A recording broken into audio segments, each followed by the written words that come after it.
డబ్బులు వేపించేటటువంటి బాధ్యత ఈ ప్రభుత్వాన్ని అని చెప్పి మీకు ఈ సందర్భంగా మనం చేస్తున్నాం.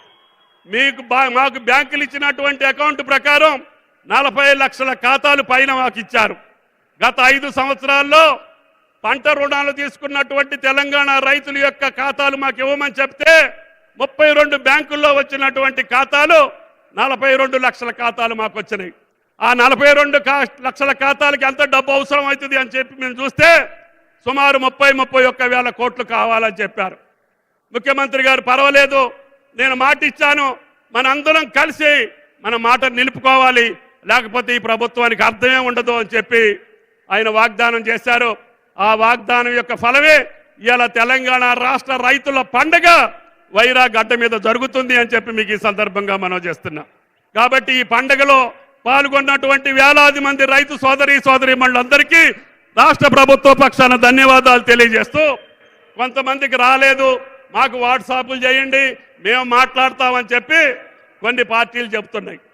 అయ్యా, నేను వాళ్ళకి ఏం చెప్పానంటే, మొన్న మేము వాగ్దానం చేయకముందు ఉన్నటువంటి ఖాతాలు ఏమున్నాయో, మీ పరిపాలనా కాలంలో మీరు ఇస్తానని చెప్పి ఎగ్గొట్టినటువంటి ఖాతాలు ఎన్నున్నాయో అవి తెప్పించుకోండి, వాటికి మీరు రుణమాఫీ చేయండి, మాకు అభ్యంతరం లేదని చెప్పా.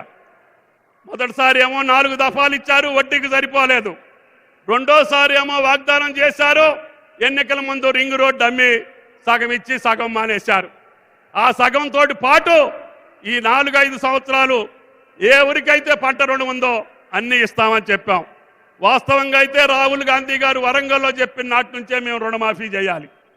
కానీ ముఖ్యమంత్రి గారు అట్టల్లా, అన్న వాళ్ళు ఎగ్గొట్టారు, గత 5 సంవత్సరాల్లో ఏ ఊళ్ళైతే అప్పుందో అందరీ తీసుకో, కష్టమైన నష్టమైన భారమైన మనం తీరుద్దామని చెప్పి మాట ఇచ్చారు అని చెప్పి మీకు ఈ సందర్భంగా మనం చేస్తున్నాం. అందుకని ఆయన మాట నిలుపుకున్నాడు కాబట్టి ధైర్యంగా సాహసంగా ఒక ముఖ్యమంత్రి ఇక్కడికి వచ్చి ఆ మాటను నిలబెట్టుకున్నటువంటి సందర్భాన్ని, ఒక పక్క గోదావరి జలాలు ఇవ్వటం, ఒక పక్క రైతు కుటుంబాలను రుణ విముక్తులను చేయటం, తద్వారా తెలంగాణ రాష్ట్ర ప్రభుత్వం యొక్క పాలన భారతదేశానికి మార్గదర్శకంగా ఉండాలని, ఈ పరిపాలన మార్గదర్శకంగా భారతదేశ వ్యాప్తంగా అన్ని రాష్ట్ర ప్రభుత్వాల మీద తెలంగాణ ప్రభుత్వం రేవంత్ రెడ్డి గారి ప్రభుత్వం ఇచ్చినట్టుగా మాకు కూడా 2 లక్షల రుణమాఫీ చేయండి అని చెప్పి ఈ బీజేపీ ప్రభుత్వాన్ని నిలదీసే సమయం ఆసన్నం అవుతుంది.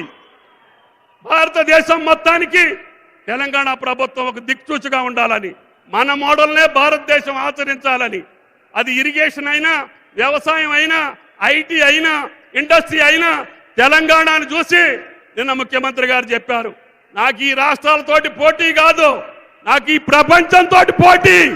నా తెలంగాణ రైతులు కానీ, నా తెలంగాణ యువత కానీ, నా తెలంగాణ మహిళలు కానీ ప్రపంచానికి ధీటుగా నిలబడాలి తప్ప ఈ రాష్ట్రానికి ఆ రాష్ట్రానికి మేము పోటీ కాదు అని చెప్పారు.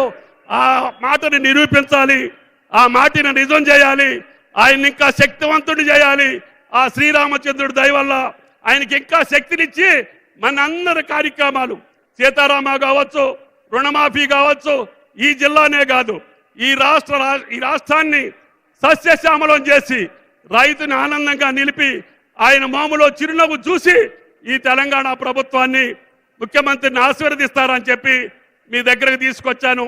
పెద్ద ఎత్తున ఆశీర్వదించడానికి వచ్చేసినటువంటి తల్లిదండ్రులకి, అన్నా చెల్లెళ్ళకి, అక్కా తమ్ముళ్ళకి, సోదరులందరికీ కూడా హృదయపూర్వక నమస్కారం తెలియజేస్తా.